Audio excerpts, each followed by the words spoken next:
John Connor's struggle against Skynet in the not-so-distant future arrives on the silver screen this May, but players anxious to get a taste of the action can join the Resistance a few days earlier in the video game adaptation of Terminator Salvation. Taking place between the events of Terminator 3: Rise of the Machines and the upcoming film, John Connor leads a small team of Resistance members through a devastated Los Angeles in the year 2016. Salvation is a third-person shooter where players battle across 9 war-torn levels as John Connor. The majority of the game takes place in urban fronts, though there are some detours into demolished suburban areas. On-foot missions make up the bulk of the gameplay as you and your team fend off wave after wave of enemy attacks.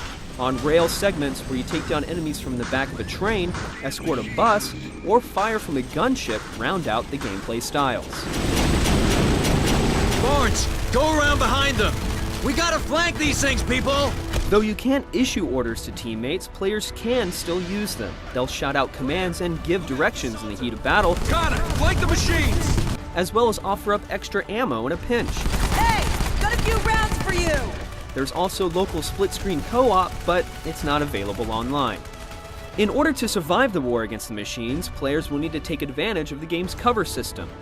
While taking shelter, an icon will sometimes appear, indicating nearby cover that can be reached quickly, allowing your team to advance to safety during a firefight.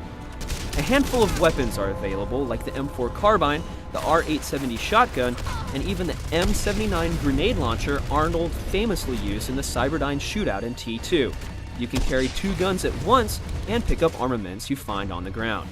The Resistance will have its hands full with the T-600 Terminators, but you'll also go up against some new machines like the speedy Aerostats and the formidable T-7T Spiders.